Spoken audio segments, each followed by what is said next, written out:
जय हिंद दोस्तों, आपका स्वागत है हमारे YouTube channel learning point with Abhishek में। प्रैक्टिस डिक्टेशन सीरीज़ का आज 21वां डिक्टेशन है। इसमें आपको 80 शब्द प्रति मिनट से 120 शब्द प्रति मिनट का डिक्टेशन दिया जाता है। Dictation start. दुनिया की आधी आबादी के विषय में वंचित, शोषित और पिछड़ा जैसे पदों का प्रयोग हमें अब भी करना पड़ रहा है। यह चिंतनीय और दुखद बात है। कोविड-19 का सर्वाधिक दुष्प्रभाव खासकर बार बार होने वाली मंदी का महिलाओं पर विनाशकारी प्रभाव पड़ा है। The university of Manchester's global development institute के एक अध्ययन के अनुसार मंदी के कारण नौकरियां गंवाने वालों में महिलाओं का अनुपात पुरुषों की तुलना में कहीं अधिक है। मंदी हटने के बाद कार्य पर वापसी की दर के मामले में भी महिलाएं पुरुषों से बहुत पीछे हैं। मंदी के दौरान अनेक शहरी महिलाओं की आय या तो शून्य हो गई या उसमें भारी कमी आई। घरों में काम कर अपनी रोजी कमाने वाली महिलाओं की आजीविका इस दौर में छिन गई। इनमें से अनेक महिलाएं फल और सब्जियां बेचने जैसे छोटे मोटे रोजगार कर रही हैं, पर उनकी आय पहले से बहुत कम हो गई है।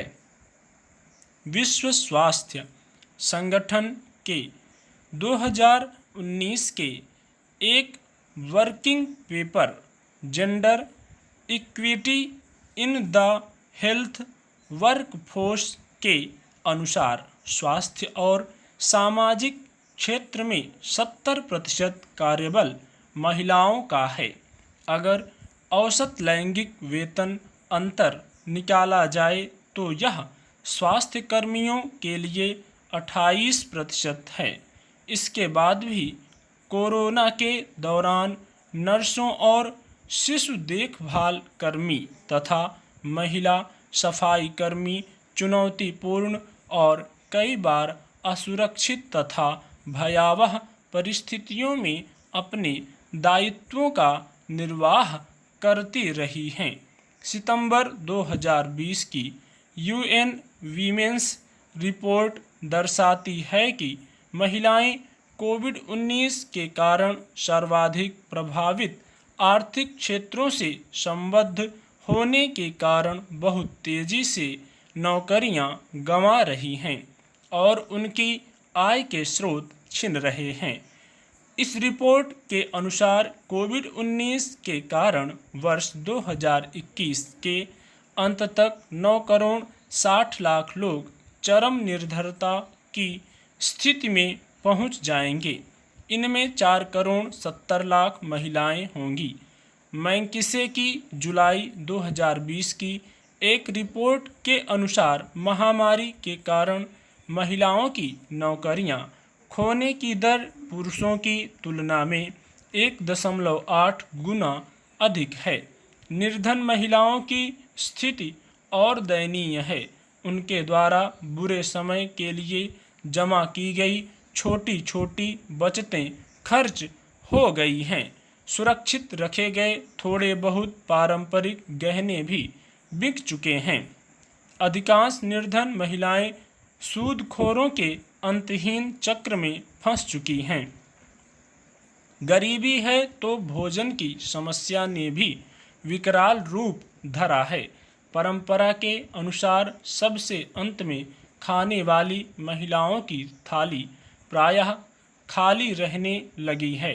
परिवार में सदस्यों की बढ़ती संख्या तथा भोजन आवास की समस्या ने मानसिक तनाव को जन्म दिया है और पुरुष अपनी हताशा महिलाओं के साथ मारपीट के रूप में व्यक्त कर रहे हैं।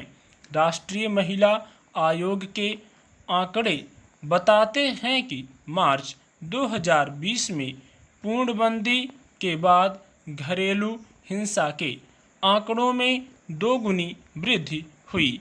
इस वर्ष दुनिया भर में 15 से 49 वर्ष आयु वर्ग की लगभग 24 करोड़ 30 लाख महिलाएं अपने नज़दीकी लोगों की यौन या शारीरिक हिंसा का शिकार हुई हैं। पुरुषों ने बड़ी संख्या में रोजगार गंवाया। रोजी के संकट और भविष्य की अनिश्चितता ने उन्हें उग्र और हिंसक बनाया। महिलाएं हमेशा की तरह इस हिंसा का शिकार बनी और पितृसत्तात्मक सोच से संचालित परिवार की अन्य महिलाएं इन्हें हिंसा पीड़ित होते देखती रहीं। शहरी महिलाओं की स्थिति भी कुछ बेहतर नहीं है।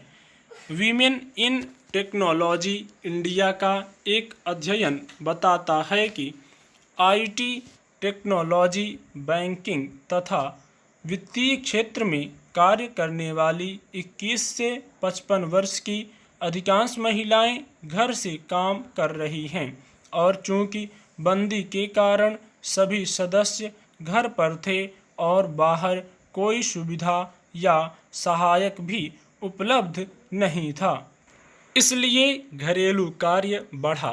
मैकिंसे का आकलन है कि भारतीय महिलाओं पर घरेलू कार्य के बोझ में कोविड काल में 30% की वृद्धि हुई। यह आंकड़ा इतना नहीं होता अगर हम उस पितृसत्तात्मक सोच से बाहर निकल पाते कि महिलाओं के लिए परिवार सर्वोपरि प्राथमिकता है, नौकरी नहीं, और परिवार के मुखिया पुरुष का कार्य अर्थोपार्जन है। यही पुरुषवादी दृष्टिकोण शिक्षा के क्षेत्र पर भी हावी है। यहाँ भी जब शिक्षा उपलब्ध कराने या विषम परिस्थितियों में शिक्षा जारी रखने का प्रश्न आता है, तब लड़के ही पितृसत्तात्मक परिवार व्यवस्था की पहली पसंद होते हैं। यूनेस्को के अनुमान के अनुसार 1 करोड़ 10 लाख लड़कियां कोविड-19 के कारण अब दोबारा कभी स्कूल नहीं जा पाएंगी। जब लड़कियां स्कूल नहीं जा पाती हैं तो उसका क्या परिणाम होता है? जल्दी और जबरन विवाह, किशोरावस्था में गर्भधारण करने की मजबूरी और अंतहीन हिंसा का सामना। कोविड-19 के कारण स्कूल बंद हैं, घर पर ही डिजिटल माध्यम से पढ़ाई चल रही है, मगर लड़कियां तो उन घरों में भी डिजिटल संसाधनों से वंचित रखी जाती हैं जहां इनकी उपलब्धता है। लड़कों का इन पर पहला अधिकार होता है। ग्रामीण इलाकों में हम इन लड़कियों को खेतों में माता पिता की मदद करते देखते हैं और शहरों में अपने परिवार के छोटे मोटे काम धंधे में हाथ बटाते पाते हैं। कोविड-19 इनके जीवन में अशिक्षा का न मिटने वाला अंधकार लाने वाला है। स्वास्थ्य के क्षेत्र में भी महिलाओं के लिए हताशाजनक परिस्थितियां हैं। कोविड काल में प्रसूति पूर्व की देखरेख, प्रसव और प्रसवोत्तर सावधानियों के पालन में अकल्पनीय कठिनाई हुई है, क्योंकि अस्पताल कोविड-19 से निपटने में लगे थे और इनके अन्य विभाग या तो बंद थे या बहुत सीमित क्षमता के साथ कार्य कर रहे थे। यही स्थिति शिशुओं के उपचार और उन्हें पोषक आहार एवं टीकों की उपलब्धता के संबंध में है। इन क्षेत्रों में हम वैसे ही विकसित देशों से बहुत पीछे हैं और कोविड-19 ने महिलाओं के स्वास्थ्य को और संकट में डाल दिया है। मार्च 2021 में वर्ल्ड इकोनॉमिक फोरम द्वारा जारी ग्लोबल जेंडर गैप रिपोर्ट कोविड-19 के विनाशकारी प्रभावों का आकलन करते हुए इस निष्कर्ष पर पहुंचती है कि लैंगिक समानता के लिए महिलाओं को अब एक और पीढ़ी तक प्रतीक्षा करनी होगी। कोविड-19 के दुष्प्रभावों के कारण लैंगिक समानता का लक्ष्य अब 99.5 वर्षों के बजाय 135.6 वर्षों में प्राप्त किया जा सकेगा।